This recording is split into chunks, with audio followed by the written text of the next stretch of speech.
Catequesis de San Juan Pablo II sobre la resurrección de Cristo. Dios y hombre verdadero. Su Santidad Juan Pablo II, 20 de mayo de 1987.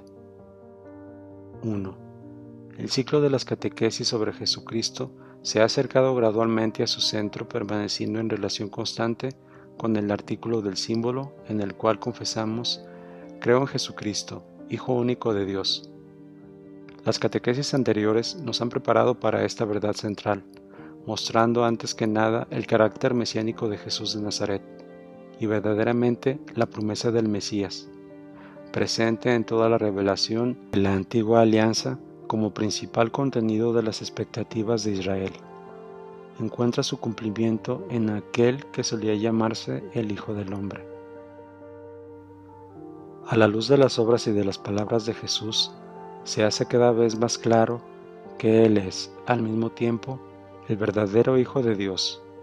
Esta es una verdad que resultaba muy difícil de admitir para una mentalidad enraizada en un rígido monoteísmo religioso, y esa era la mentalidad de los israelitas contemporáneos de Jesús.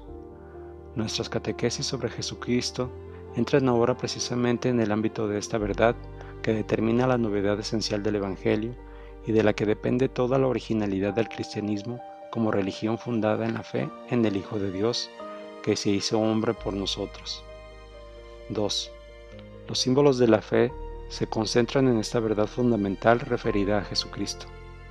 En el símbolo apostólico confesamos: creo en Dios, Padre Todopoderoso, y en Jesucristo, su único Hijo, unigénito.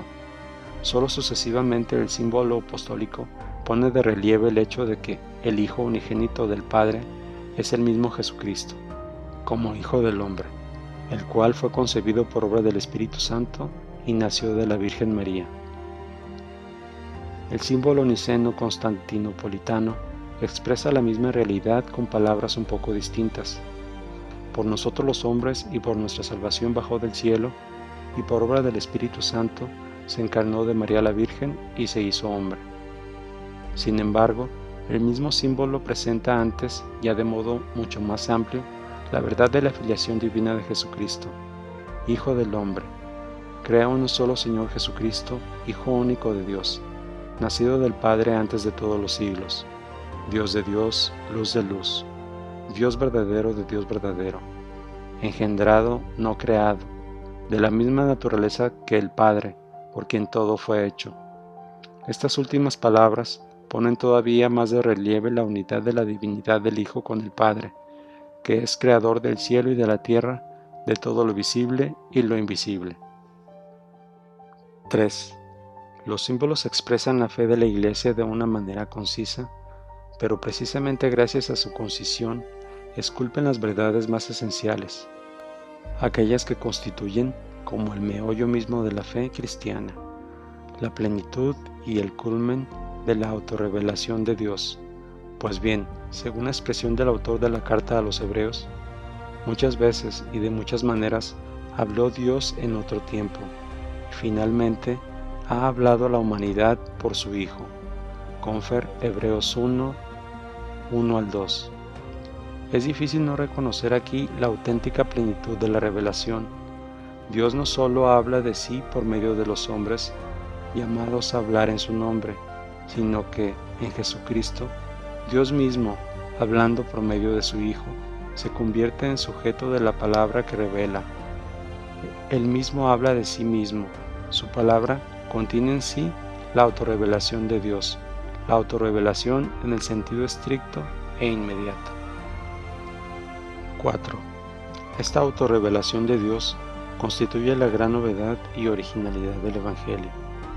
Profesando la fe con las palabras de los símbolos, sea el apostólico o el niceno-constantinopolitano, la Iglesia bebe en plenitud del testimonio evangélico y alcanza así su esencia profunda.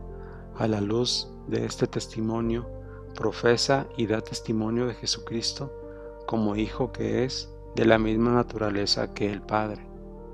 El nombre Hijo de Dios podía usarse, y lo ha sido, en un sentido amplio, como se constata en algunos textos del Antiguo Testamento.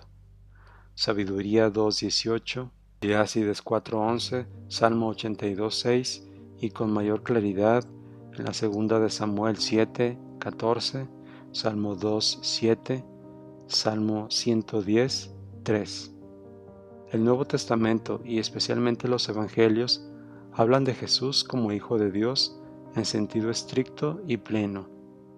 Él es engendrado, no creado, y de la misma naturaleza que el Padre. 5. Prestaremos ahora atención a esta verdad central de la fe cristiana, analizando el testimonio del Evangelio desde este punto de vista. Es ante todo el testimonio del Hijo sobre el Padre, y en concreto, el testimonio de una relación filial que es propia de Él y solo de Él.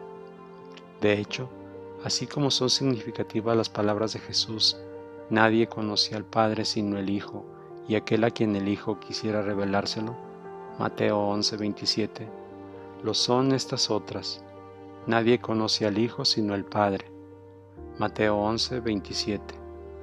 Es el Padre quien realmente revela al Hijo.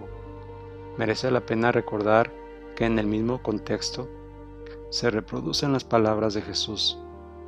Yo te alabo, Padre Señor del cielo y de la tierra, porque ocultaste estas cosas a los sabios y discretos y las revelaste a los pequeñuelos.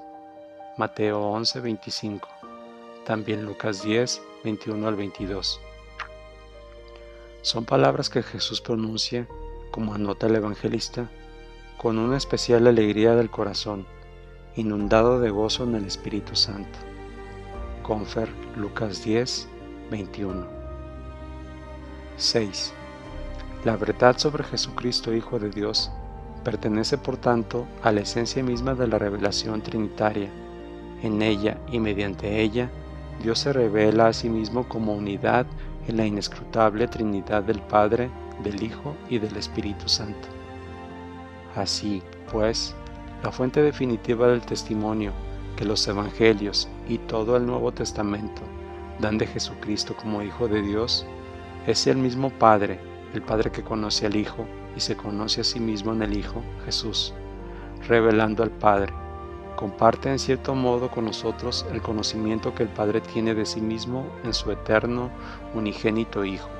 Mediante esta eterna filiación, Dios es eternamente Padre verdaderamente con espíritu de fe y de alegría. Admirados y conmovidos, hagamos nuestra la confesión de Jesús. Todo te lo ha confiado el Padre a ti, Jesús, Hijo de Dios, y nadie sabe quién es el Padre sino el Hijo y aquel a quien tú, el Hijo, lo quieras revelar.